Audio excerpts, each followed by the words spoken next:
No programa Sintonia de hoje, vamos tratar de um assunto um tanto quanto macabro, funesto, a morte e o luto.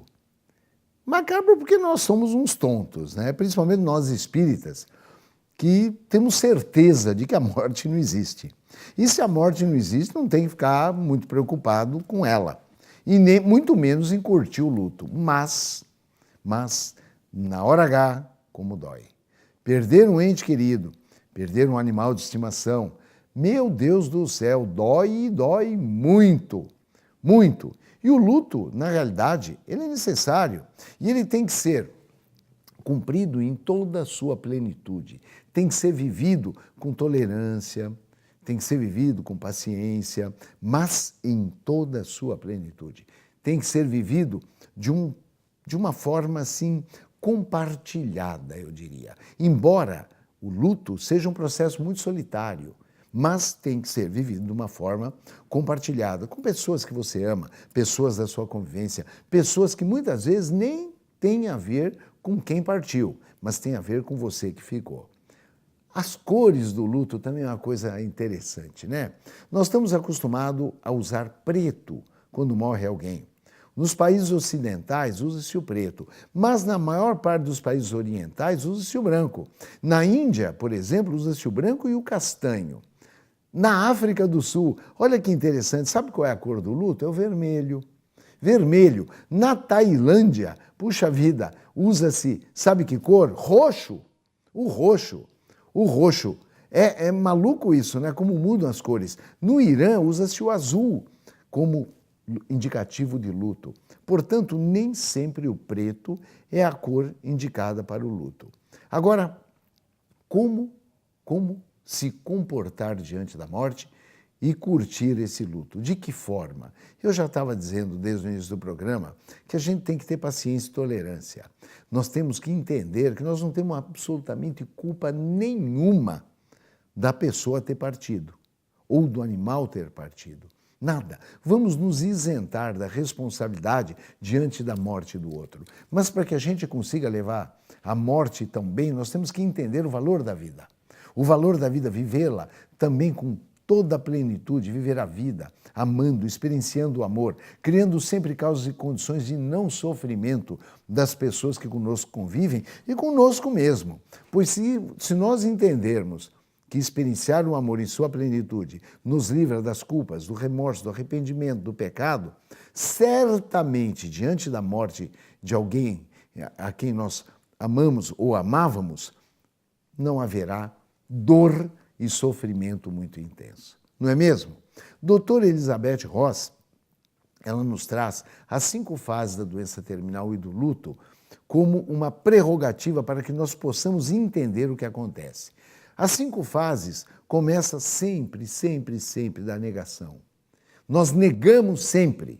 Nós negamos. Imagina, nós vamos querer que alguém morra. Não, a gente nega. Está morto, está lá, está no caixão, você está no velório. Mas você olha para aquele corpo lá e fala, é mentira. Isto não é verdade. A negação da realidade.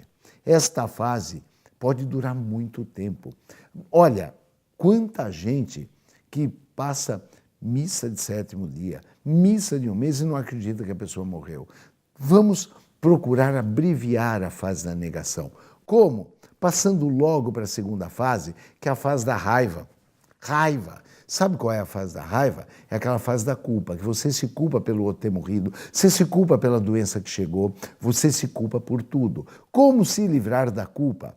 Este processo é ligado, mas é fantástico que a raiva e a culpa está ligado diretamente ao auto-perdão.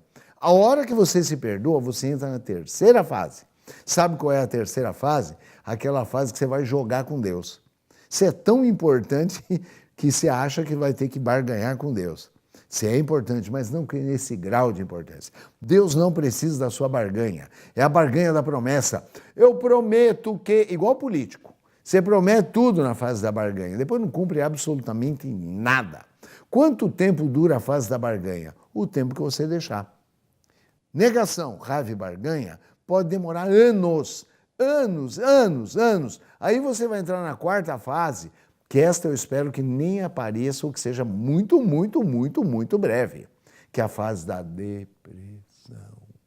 Depressão, tristeza, melancolia, está largado, sem fluido, sem magnetismo. Essa fase da depressão está muito ligada à autopiedade. Depressão passa a gente, tem cura, é você querer. Não barganhe com Deus e não se deprima. Não se deprima, não se deprima. Mas se deprimir, passe rapidamente para a quinta e última fase. Sabe qual é a fase? Da aceitação. Temos que aceitar, é inevitável. Tanto a morte como a doença terminal, ela tem que ser aceita, porque na hora que você aceita, você começa a grande terapêutica dela, a grande terapia dela, que é o quê? Que é a cura de vez. É a cura do que é inevitável, a cura e o retorno à realidade. Quando você aceita, passa aquela fase do choque, aquela fase, sabe, da não aceitação, da negação, da raiva, da barganha e da depressão. Luto. Eu recomendo às pessoas um livro do Alexandre Caldini. O Alexandre é da editora Abril. Ele é genial. Ele escreveu um livro que chama A Morte. A visão espírita da morte, na visão dele, explicando para uma criança o que é a morte. Na ocasião que ele escreveu, tinha desencarnado a mãe da melhor amiga da filhinha dele. Ela tinha, parece que 8 ou 9 aninhos na época, não me recordo bem.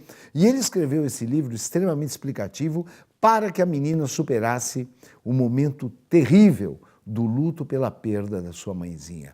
Esse livro é muito legal, ele tem é uma receita de bolo, como encarar a morte, como você viver este luto. Agora, poxa vida, você lembra da música dos Titãs?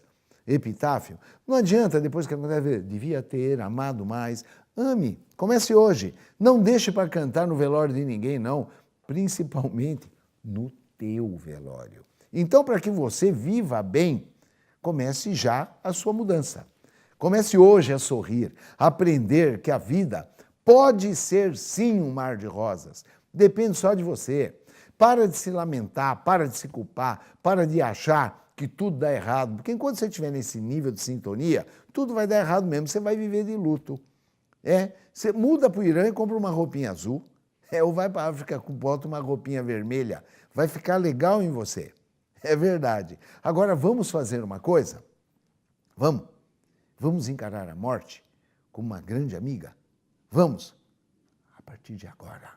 Você não acha, não, que está na hora de você encarar a morte como uma sequência natural da vida? E que a morte, de fato e de direito, ela existe, mas não existe? Não existe por quê? Porque a morte existe, mas o morrer não.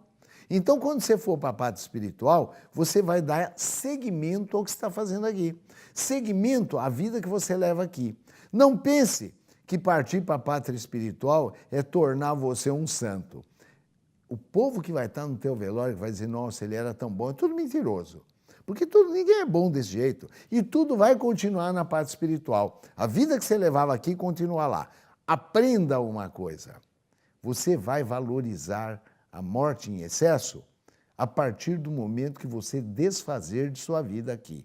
Eu prefiro fazer o contrário. Vamos valorizar a vida e deixar a morte como uma consequência natural da vida que você leva. O importante não é quando se morre, nem quanto tempo se vive, mas a qualidade da vida que se leva aqui. A forma como você encara a sua vida. E eu tenho certeza absoluta, total certeza, que você entendeu o recado e que hoje você vai levantar da cadeira e começar a valorizar a vida e valorizar muito menos a morte. O luto, a partir do momento que morre alguém querido, ele é necessário. Recordando, viva ele em plenitude, viva ele por completo, viva ele com tolerância, com paciência, com resignação. Não se culpe nunca pela morte de alguém. Viva muito em paz.